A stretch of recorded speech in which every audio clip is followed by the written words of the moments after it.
Assalamualaikum warahmatullahi wabarakatuh. Perkenalkan, nama saya Bagus Romansyah. Di sini saya akan mempresentasikan tentang organisasi dan arsitektur komputer.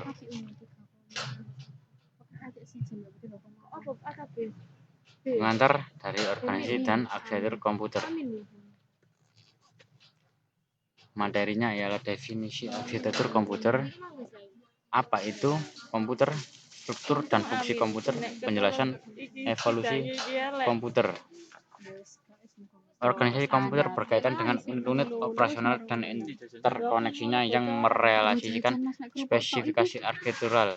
Contoh signals, interface, memori, teknologi.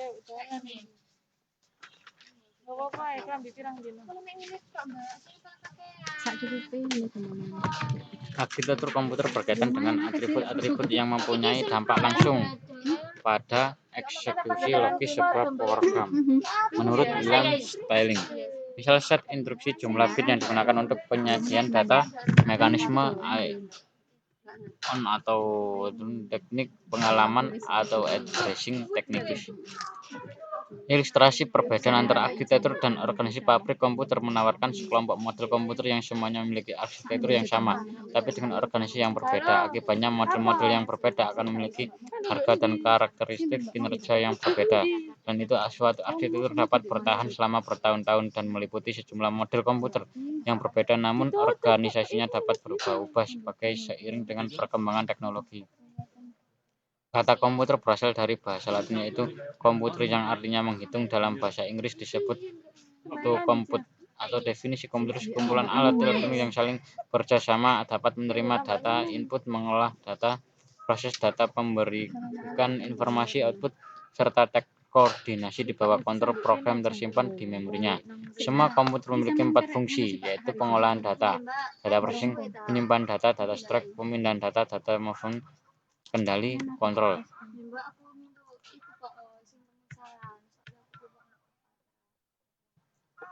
Fungsi komputer didefinisikan sebagai operasi masing-masing komponen sebagai bagian dari struktur. Adapun fungsi dari masing-masing komponen dalam struktur di atas adalah sebagai berikut. Input device, alat masukan, adalah perangkat keras komputer yang berfungsi sebagai alat untuk memasukkan data atau perintah ke dalam komputer. Contoh, keyboard. Output device adalah alat keluaran, adalah perangkat keras komputer yang berfungsi untuk menampilkan keluaran sebagai hasil pengolahan data. Keluaran dapat berupa hard copy ke kertas atau soft copy ke monitor ataupun berupa suara. Ports bagian ini digunakan untuk menerima atau mengirim data keluar sistem. Peralatan input dan output atas berhubung melalui port ini. CPU Central Processing Unit. CPU merupakan otak sistem komputer dan memiliki 2 bagian fungsi operasional, yaitu ALU Arithmetical Logical Unit sebagai pusat pengolah data, dan CU Control Unit sebagai pengontrol kerja komputer. 5 memori terbagi menjadi 2 bagian, yaitu memori internal dan memori eksternal. Memori internal berupa RAM random access, memori yang berfungsi untuk menyimpan program yang kita olah untuk sementara waktu, dan ROM read only memory, yaitu memori yang hanya bisa dibaca dan berguna sebagai penyedia informasi pada saat komputer pertama kali dinyalakan. Data bus adalah jalur-jalur perpindahan data antar modul dan sistem komputer, karena pada suatu saat tertentu masing-masing saluran hanya dapat membawa 1 bit data, maka jumlah seluruhnya menentukan jumlah bit yang dapat ditransfer pada suatu saat. Lebar data bus ini menentukan kinerja sistem secara keseluruhan. Sifatnya bidireksional, artinya CPU dapat membaca dan menerima data melalui data bus ini. Data bus biasanya terdiri atas 8, 16, 32 atau 64 jalur paralel.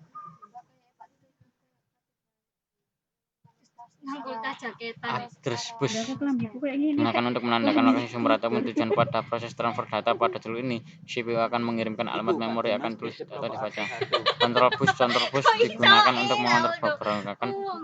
mengontrol penggunaan serta akses ke data bus dan address bus terdiri atas 4 sampai 10 jalur paralel. Komputer generasi pertama. Evolusi komputer. Pemicu perang dunia II ialah penggunaan vakum tube dan instruksi menggunakan bahasa mesin. ENIAC Electronic Numerical Interrogator and Computer 1800 tabung 30 ton menggunakan transistor IBM 141 sudah memiliki ISO program media penyimpan disket komputer generasi kedua pada tahun 1948. Komputer tersebut menggunakan transistor, sudah memiliki I/O, program media penyimpanan atau disket. Munculnya COBOL atau Fortran, softwarenya host, programmer, analis, dan pemanfaat pada skala industri.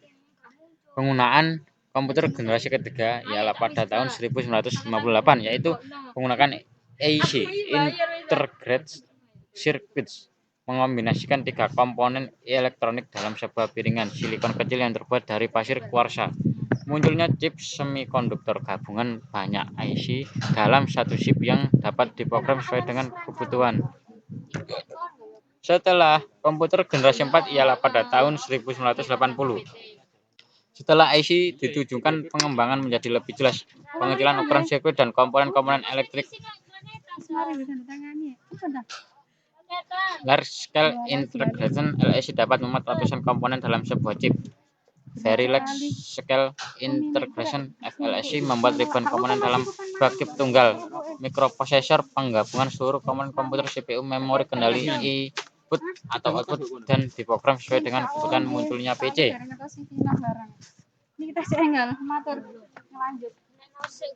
Komputer generasi kelima ialah sudah tidak berorientasi pada kecepatan atau ukuran fisik, namun lebih menonjolkan performance atau artificial intelligence, patterns recognition, bioinformatik.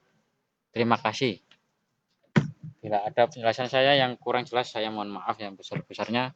Wassalamualaikum warahmatullahi wabarakatuh.